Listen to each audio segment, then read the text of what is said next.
He vuelto y hoy os vengo a hablar de cómo el hecho de contemplar el arte afecta a nuestro cerebro. Aquí, historiadora del arte presente, no es que yo sea nadie para hablar de neurociencia. Así que tenemos a una invitada muy especial en el canal que nos ayudará a entender muchísimo mejor a nuestro cerebro. Ella es Clara García, divulgadora en el canal de YouTube Cerebrotes, donde habla normalmente de neurociencia. Y hoy se pasa por aquí para explicarnos lo que conecta este campo de la ciencia con el arte, que es la neuroestética. Y bueno, que si no conocías a Clara y no conocías al canal Cerebrotes, te estás perdiendo un muy buen canal, así que suscríbete a su canal, tienes el enlace en la descripción, merece muchísimo la pena. Bienvenida, Clara, a este canal. A ver, explícanos, ¿qué es esto de la neuroestética? Muchas gracias, Alba. Pues la neuroestética es un término definido a finales de los años 90 por Semir Zeki, que es un investigador y neurocientífico, para referirse a la parte de la neurociencia que investiga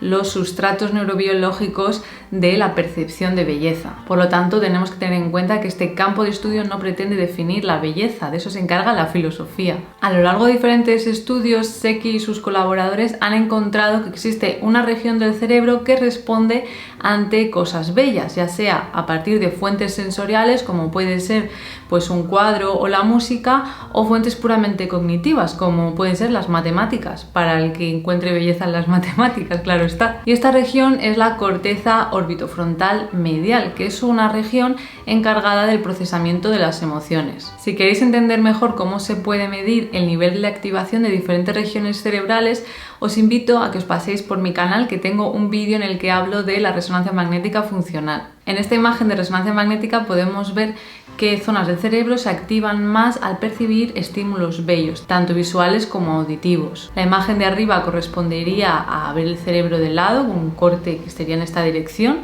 y la imagen de abajo sería viendo el cerebro desde arriba, como si tuviera aquí una cámara arriba, que sería el corte en esta dirección. Y esa región que vemos en amarillo, que es la que se activa preferentemente, es la que os comentaba antes, la corteza orbitofrontal medial, que dicho así suena un poco extraño, pero vamos a ver qué significa exactamente. La palabra corteza hace referencia a que es la parte exterior más superficial del cerebro, que por cierto, si queréis también entender esto mejor, tengo otro vídeo en el que explico qué es la corteza cerebral. Orbitofrontal hace referencia a que es el lóbulo frontal del cerebro, que es la parte que está más hacia adelante, y dentro de ese lóbulo sería la zona que está más cerca de las órbitas, de ahí lo de orbitofrontal. Las órbitas de los ojos me refiero. Y medial tiene que ver con que está en el medio del cerebro, no tanto en los lados. Así que ahora todo cobra sentido.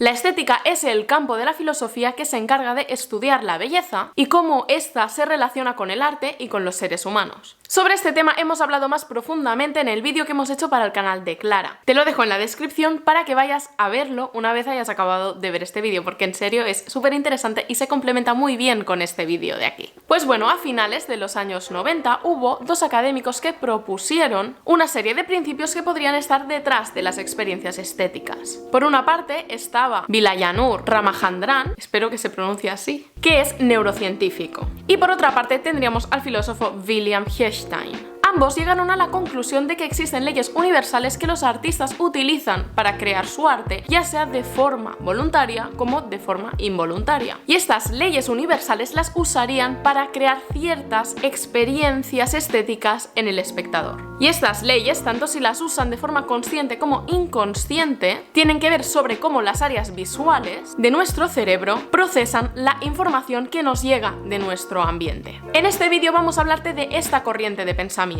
que encuentra relaciones entre las formas de representación y la reacción de nuestro cerebro ante ellas, mediante una serie de leyes de las que Clara nos va a hablar más detalladamente a lo largo del vídeo. Sin embargo, tanto Clara como yo queremos dejar muy claro que se trata de una visión de la neuroestética, no de la neuroestética en general. Vamos, que en ningún caso este vídeo es una ley universal y no define por completo la neuroestética, es solamente una parte de lo que se ha estudiado. Existen otros estudios que no nos ha dado tiempo a incluir en este vídeo, por desgracia. Pero bueno, si te ha gustado este vídeo puedes decírmelo en los comentarios, dejarme un like y así Clara y yo sabemos que te gustan este tipo de vídeos y quizás podemos hacer otro más adelante, otra colaboración de este tipo.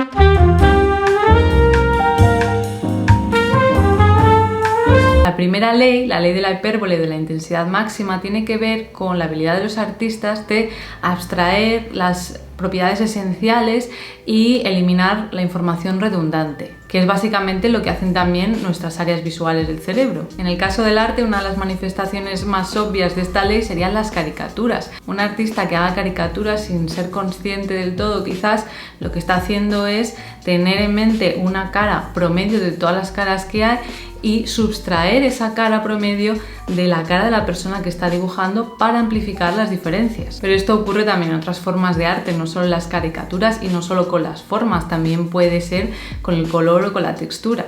Un estilo que utiliza esta ley es el cubismo. Como os expliqué en el vídeo en el que hablo de las vanguardias artísticas y que puedes ver aquí, el cubismo lo que busca es tomar los elementos más representativos de aquello representado para que así el espectador los reconozca, sin que haya una representación realista. Maria Blanchard utiliza este recurso en toda su obra y se ve muy claramente en su cuadro Mujer con guitarra. Aquí podemos ver cómo no es una representación realista, ya que se trata de formas geométricas que se reúnen de tal forma que nos transmiten la idea de mujer y de guitarra. La mujer podemos identificarla por el pelo, el ojo y la nariz, así como las tres líneas que hacen referencia a los dedos de la mano izquierda, tocando la guitarra. La guitarra estaría en su regazo, donde podemos ver algunas cuerdas. De este modo se busca la esencia de lo representado y se expone en el lienzo sin buscar un punto de vista único, siendo una especie de esquema visual, que nada tiene que ver con la realidad que percibimos con nuestros ojos.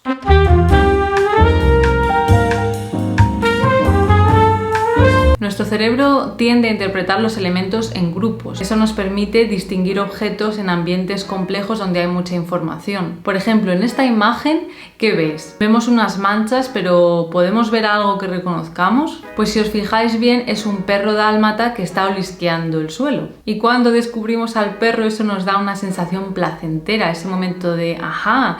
Y eso se cree pues que produce una señal de recompensa en nuestro cerebro que hará que ya veamos esos elementos como unidos para siempre. Y es que una de las funciones de la visión es delinear y descubrir objetos. En el arte también se utilizaría este principio de agrupación y Ramachandran propone que sería esa señal de recompensa la que nos haría percibir esos grupos de elementos como estéticamente placenteros. Y esto a su vez tiene que ver con los principios Gestalt de la percepción que hacen que agrupemos los objetos de una manera determinada. Pero esto daría para otro vídeo entero. Para ejemplificar la ley de agrupación, creo que no hay ningún movimiento más característico que el puntillismo. Este estilo se considera neoimpresionista, ya que busca ir más allá de la experimentación de la luz y del color que era propio de los impresionistas. Los puntillistas, cuyo miembro más representativo es Georges Seurat, buscaron el aislamiento literal de los colores mediante puntos separados. Si observamos la obra muy de cerca, podemos ver cómo efectivamente estos puntos están separados entre sí. Pero si nos alejamos de la obra o si nos quitamos las gafas y somos miopes, veremos figuras completamente independientes y separadas del resto. Es decir, que siguiendo las leyes de las que nos hablan Ramachandran y Hirschstein, nuestro cerebro agrupa toda esta información independiente de los puntos separados para dotarlo de un sentido y que lo integremos en un todo.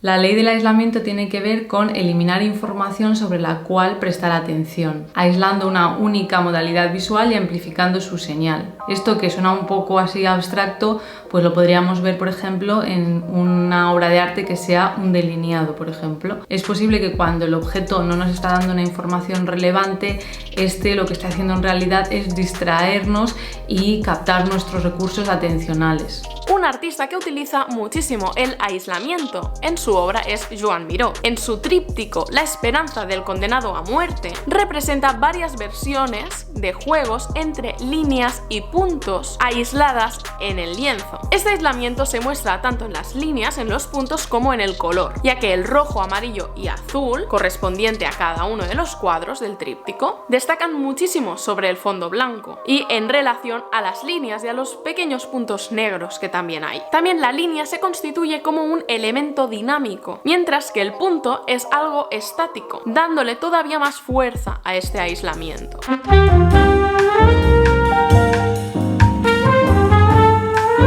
Tanto las células de nuestra retina como las regiones del tálamo que reciben la información de la retina y también las zonas de la corteza visual que se encargan de procesar esta información, responde principalmente a bordes, a cambios de iluminación que delimitan los objetos, pero no a superficies con un color homogéneo. Este procesamiento del contraste en estadios tan tempranos de la percepción visual podría hacer que nos resultara placentero por no requerir tanta atención. Es decir, que para nuestro cerebro es más fácil detectar bordes donde el contraste sea muy fuerte, lo que podría hacer que resultara agradable para la vista. Para hablar de contraste no hay mejor ejemplo en el arte que el claroscuro, una técnica que se utilizó muchísimo durante el barroco, sobre todo en España y en Italia. Esta técnica pictórica consiste en crear muchísimo contraste entre la figura principal y el fondo, estando el fondo en profunda oscuridad. De este modo, las figuras principales destacan muchísimo por encima del resto. Esta diferencia entre la luz y la oscuridad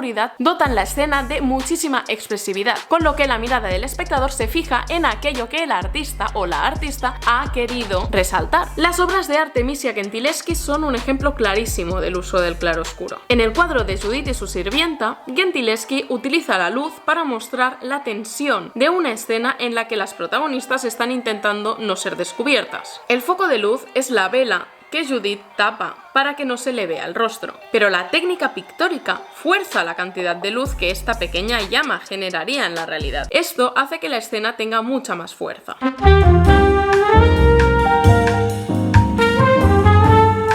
Seguramente os suene que la simetría es algo que nos suele gustar a las personas. De hecho, las caras simétricas nos suelen resultar más atractivas y en la naturaleza en general la simetría suele ser un indicador de salud. Ramachandran propone que como hay tantas cosas que nos serían relevantes como detectar una presa o un depredador o una posible pareja que son simétricas, esto pues habría sido seleccionado por la evolución a lo largo del tiempo para que prestáramos más atención a esas cosas simétricas. Si alguna vez habéis mirado por un caleidoscopio, por ejemplo, habréis podido admirar lo bonito que es ver esas formas geométricas tan simétricas. La simetría es un elemento visual que se ha utilizado muchísimo en el arte para dotar de armonía y uniformidad. Un ejemplo que nos da Ramachandran al respecto es el arte islámico, que utiliza muchísimo el recurso de la simetría para sus composiciones, generalmente decorativas. Estas figuras se desarrollan mediante patrones geométricos que pretenden evitar el uso de la figuración, es decir, la copia de la realidad. De este modo, aunque no reconocemos figuras que conocemos de la realidad, al disponerse de una forma armoniosa nos resultan familiares y agradables a la vista.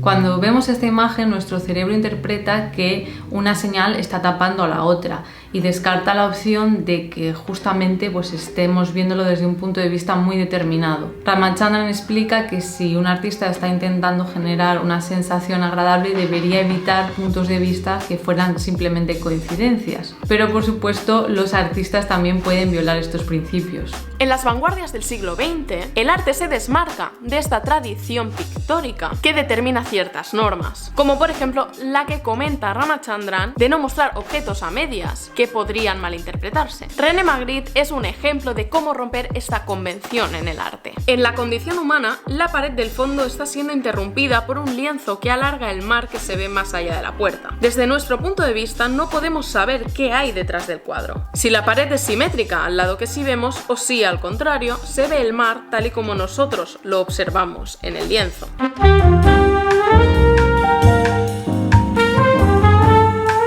El tema de las metáforas es muy complejo, pero se cree que podría ser que las metáforas visuales nos atraigan por el placer de descubrir semejanzas entre cosas aparentemente muy distintas. El surrealismo, al ser un estilo que se basa muchísimo en el subconsciente y en la búsqueda de una realidad alternativa a la que podemos ver en nuestro día a día, bebe muchísimo de las metáforas. Uno de los cuadros que nos podrían servir más de ejemplo es La persistencia de la memoria, de Salvador Dalí. En este cuadro, Dalí utiliza relojes fundiéndose, como si se tratara de queso derretido. Los relojes son la materialización de un concepto abstracto, el tiempo, que es difícil de representar de otro modo. Sin embargo, los relojes suelen ser sólidos, pero en este mundo onírico se están deshaciendo. Y ahí rae la metáfora, el tiempo como algo que no es persistente, que se deshace, que se nos escapa de las manos. Estas son algunas de las leyes o principios que se han propuesto hecho por parte de algunos neurocientíficos